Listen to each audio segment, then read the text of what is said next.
अस्सलाम वालेकुम, मैं हूं उमर कदीर, आपका फ़िटनेस मेंटर। अगर तो आपने ट्रेडमिल लेनी है तो आपको बहुत से जो है पॉइंट जो है उनको ज़हन में रखना पड़ता है।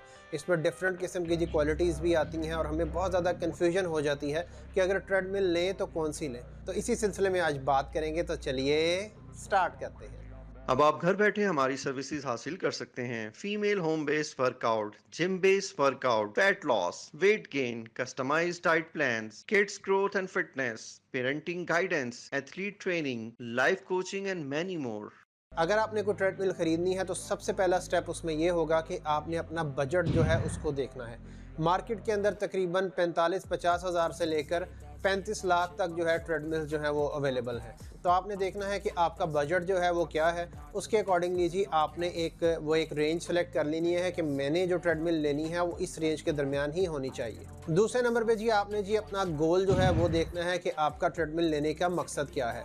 या तो आपने सिंपल कैजुअल वॉक करनी है, या थोड़ी बहुत जो है आपने जॉगिंग करनी है, या फिर आपने जो है बहुत जो है तेज़ रनिंग करनी है। नॉर्मली लोग जो है फ़ैट लॉस के लिए ही लेते हैं ताकि जो है वो ईज़िली घर में रह के जी फ़ैट लॉस कर सके। कि अगर तो आपने सिंपल जो है आपने घर के लिए थोड़ी बहुत वॉक के लिए या हल्की-फुल्की जॉगिंग के लिए आपने कोई ट्रेडमिल लेनी है तो वो 2 एचपी तक जो है वो चल जाती है। लेकिन अगर आपने इसमें रनिंग करनी है तो इसके लिए रिकमेंडेड है कि एटलीस्ट जो है वो 3 एचपी तक जो है उसकी मोटर हो, यानी कि 3 एचपी से ऑनवर्ड स्टार्ट हो रही हो।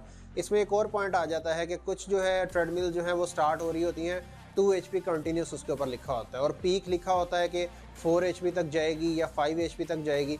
वो भी आप ले सकते हैं, क्योंकि उसमें ये होता है कि पावरफुल मोटर्स होती हैं। उसके अंदर एक तो ये होता है कि स्टार्टिंग में जब वो 2 एचपी पे कंटिन्यूसली चलती रहती है और बिजली का बिल जो है वो उस तरीके से नहीं लेता, उस तरह से कंज्यूम नहीं कर रहा होता। लेकिन जैसे ही आप भागना शुरू करते हैं, उसका जो टॉर्क होता है, जो टॉर्क है वो बढ़ना शुरू हो जाता है और जो है वो अपनी पीक जो है वो बढ़ाती रहती है। तो जस्ट सपोज अगर किसी में 5 एचपी लिखा हुआ है तो इसका ये मतलब है कि अगर आप वो भागेंगे तो वो जो आपकी जो डीसी मोटर भी इवन लगी है और 5 एचपी पीक उस पर लिखा हुआ है, तो 5 एचपी तक जाने की उसकी कैपेसिटी होती है। आप उसमें भाग सकते हो, उसमें कोई इशू नहीं है। और उसकी वेइंग कैपेसिटी भी ज़्यादा होनी चाहिए, यानी कि आपका वेट जस्ट सपोज अगर 100 है तो आपको एटलीस्ट 130-140 केजी तक उसकी लिमिट होनी चाहिए। और भागने के लिए जी उसका जो सरफेस है वो भी एक तो लॉन्ग होनी चाहिए, और साथ में जी उसका जो विड्थ है वो भी थोड़ी ज़्यादा होनी चाहिए, क्योंकि जब आप भाग रहे होते हैं तो उसके लिए जी बहुत चीज़ जो है मैटर करती है कि आपका स्टेप प्रॉपरली इसके ऊपर पड़ रहा है या नहीं पड़ रहा। ऑन दी अदर हैंड जी अगर आप एसी मोटर की बात करते हैं तो एसी मोटर में ऐसा कोई इशू नहीं है। कोई भी एसी मोटर जो है वो चल जाती है, चाहे वो जितनी मर्जी जो है उसकी हॉर्स पावर हो। आप किसी भी एसी मोटर के साथ जा सकते हैं, उसमें इस तरह कोई इशू नहीं होता। पाकिस्तान में जो नॉर्मली इस टाइम जो चाइना की डीसी मोटर्स वाली जो ट्रेडमिल्स अवेलेबल हैं, उनका एक मसला ये है कि आप उन्हें 28 से 30 मिनट जो है कंटिन्यूसली इस्तेमाल कर सकते हैं। उसके बाद आपको इसमें जो है 2 से ढाई घंटे रेस्ट देना होता है, उसके बाद आप इसे इस्तेमाल कर सकते हैं। अगर आप इसे कंटिन्यूसली आधे घंटे से ज़्यादा इस्तेमाल करते हैं तो इनिशियली तो हो सकता है कि 1-1.5 माह वो बिल्कुल ठीक चले, लेकिन उसके बाद जो है इनमें प्रॉब्लम्स आनी शुरू कर देती हैं। लेकिन अगर आप एसी मोटर वाली जो है वो ट्रेडमिल लेते हैं, नॉर्मली जो कमर्शियल जिम्स वगैरह में इस्तेमाल होती है, तो उसमें टाइम की कोई लिमिट नहीं होती है। वो आप 2-3-4 घंटे लगातार भी इस्तेमाल कर सकते हैं, उसको कोई इशू नहीं होता, क्योंकि जो एसी मोटर है वो एक पावरफुल जो है उसके अंदर वो सिस्टम लगा होता है, तो उसमें ये इशू नहीं होता। ट्रेडमिल लेते हुए जी एक चीज़ का आपने ये भी ख्याल रखना है कि आपके पास घर में स्पेस कितनी अवेलेबल है। अगर तो आपके पास स्पेस बहुत ज़्यादा है फिर आपको कोई इशू नहीं है, आप किसी भी जो है वो विड्थ और लेंथ की जो है आप वो ट्रेडमिल ले सकते हैं, चाहे वो फोल्ड होती है या नहीं होती, इससे फ़र्क नहीं पड़ता।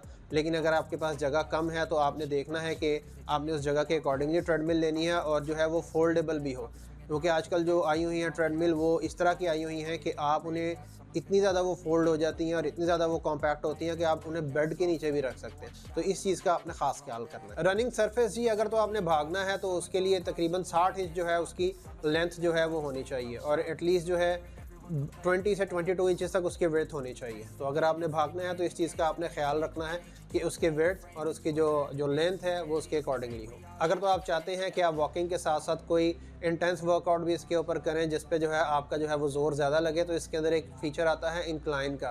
तो इंक्लाइन वाली जो है आपने ट्रेडमिल लेनी है जिसके अंदर इंक्लाइन का फीचर हो, यानी कि आप सिंपल इस तरीके से आप वॉक कर रहे हैं, एक स्ट्रेट है, तो इंक्लाइन मतलब थोड़ी सी ऊपर हो जाएगी, कुछ 12% तक जाती हैं, कुछ 15% तक जाती हैं। तो उससे क्या होता है कि आपका जो है वो ज़ोर ज़्यादा लग रहा होता है। तो आप कोशिश करें कि अगर आपने ट्रेडमिल लेनी है तो उसके अंदर इंक्लाइन का फीचर भी लाजमी हो, ताकि जो है आपको अगर कभी लगे कि आपने थोड़ा सा ज़्यादा वर्कआउट करना है, थोड़ा सा ज़्यादा ज़ोर लगाना है कम वक्त के अंदर, तो वो भी आप कर सकें। इसमें एक और फीचर आ जाते हैं कुशनिंग का। आपने देखना है कि जो ट्रेडमिल है जिसके अंदर कुशनिंग का फीचर अवेलेबल है तो वो आपने उसको प्रेफर करना है।